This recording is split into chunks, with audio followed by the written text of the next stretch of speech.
Be careful what you wish for because it can become a reality.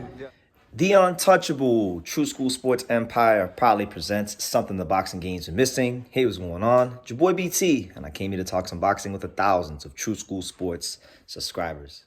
All right, so I'm just getting my morning started here. Happy Sunday to everybody out there. Hope you're doing well. Hope you're blessed. But listen, man, I didn't get a chance to get my thoughts last night, so now that I'm refreshed and I'm sharp and I have my chocolate milk and whatnot.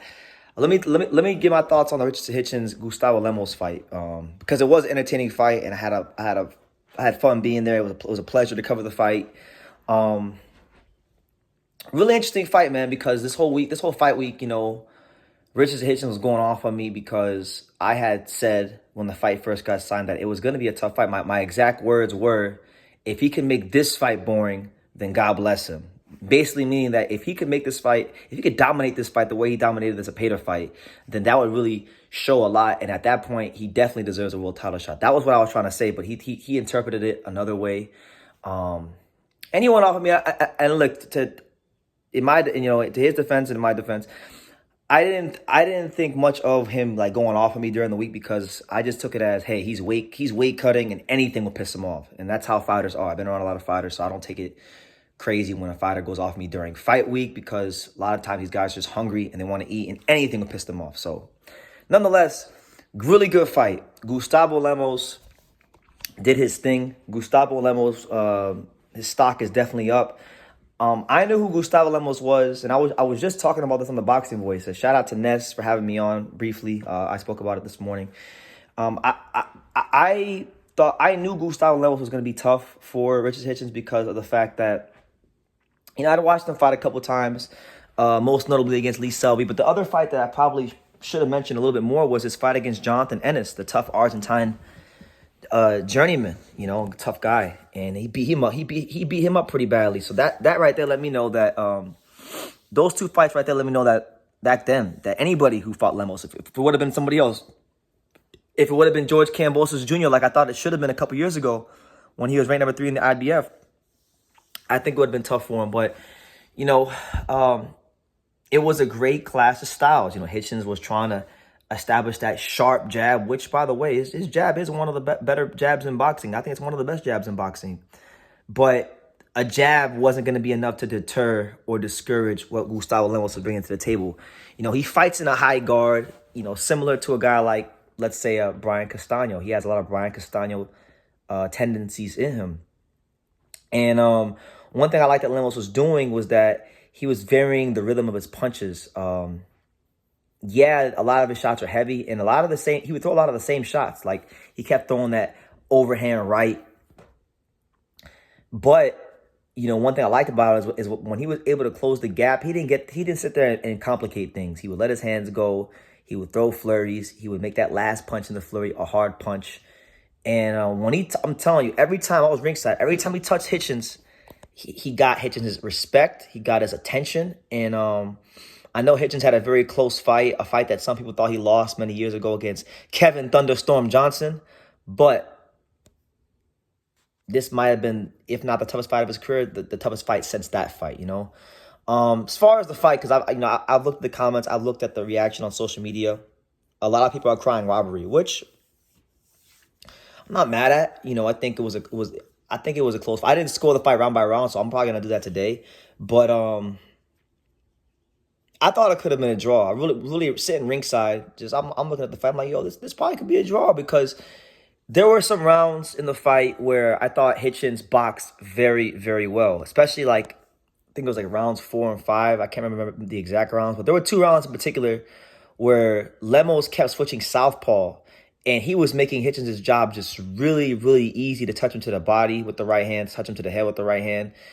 And I thought, look, was there a bit too much holding from Hitchins in the fight? I think at times, yes. When Lemos would close the gap, he was so relentless that Hitchins' only mechanism of defense sometimes was to hold. And, I do think that he was very fortunate that he had a lenient referee because if he had a referee that didn't allow him to hold as much, we might be talking about a whole completely different outcome. But nonetheless, you can't cry over what wasn't in the ring, or what wasn't in the ring. The circumstances were what they were, and it was up to both of the fighters to determine who was the winner. And you know, I thought the fight, whether you thought Hitchins won or lost, I think the fight was definitely close enough to where, you know, a rematch is warranted. I feel like, you know, Eddie Hearn. I heard Eddie Hearn say it in plain English. I was standing 2 feet from him when he said it to the media. Eddie Hearn said, "We want to sign Gustavo Lemos. He comes to fight," you know? So I feel like the plan should be from Matchroom to sign Gustavo Lemos and either A, throw a boatload of money at Hitchins for a rematch, if that's something they're interested in. Because look, you got to look at the fight from an entertainment viewership standpoint.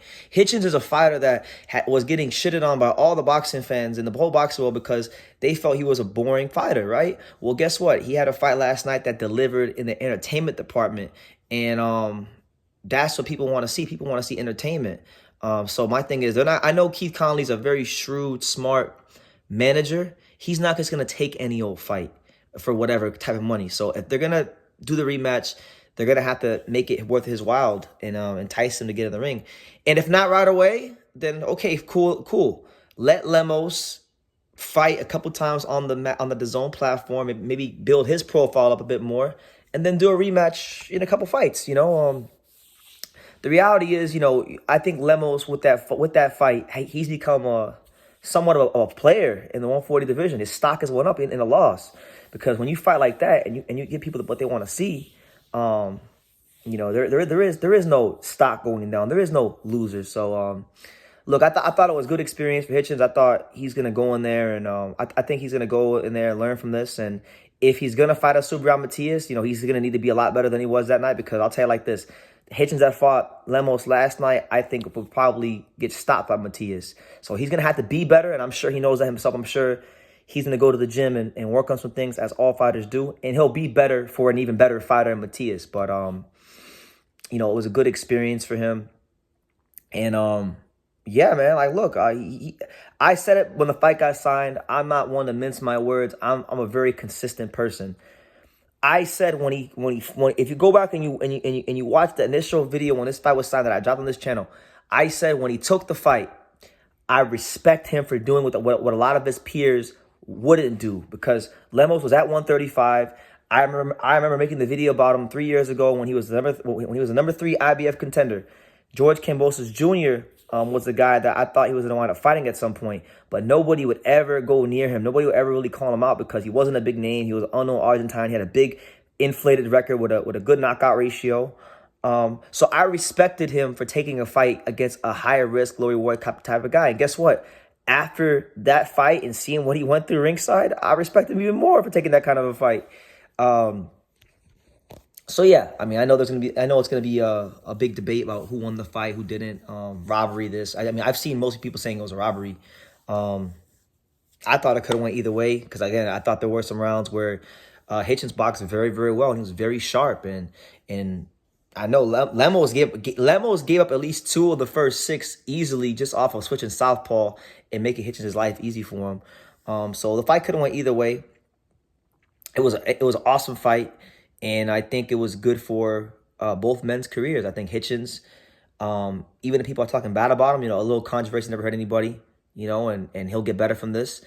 And Lemos, I mean, people now know who he is. Now I don't sound like a weirdo when I say Gustavo Lemos is a dangerous-ass fighter. Or I don't sound like a weirdo when I say, yo, when Gustavo Lemos hits your ass, you're going to be in some serious trouble. That he brings that relentless pressure, and it ain't easy. So, yeah, good fight. Looking forward to see how both fighters' careers pan out. I'll be live later on tonight, guys. So if y'all want to tune in for the live. We'll definitely have a lot to talk about. And then also, what was I going to say? Check out all the content from last night. You know, Cluster Shields is going off. You know, check out the Richardson Hitchins media scrum. And check out all the YouTube shorts I've been dropping. And, yeah, man, definitely continue to support the channel. As of now, it is officially Angel Leo Fight Week, so stay tuned for a lot of good content on his fight with Baez. We'll be in Plant City on Wednesday, so if you guys anybody in the Tampa, Florida area, come to Plant City for the fights on April 10th, Pro Box, and you can meet me, your boy BT over there. But anyway, Leave your comments down below. What do you guys think? What do you guys think about Hitchins versus Lemos? Who do you think won?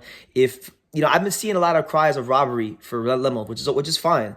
But I want to know, is there anybody out there that thought Hitchins won? And if you did, please give me your reasoning down below, because I need to hear both sides. Leave your comments down below. Make sure you guys take the time to subscribe. And like I say in every single one of these videos, you can love me or you can hate me, but I'm just a kid from Dania. So until next time, take care, guys.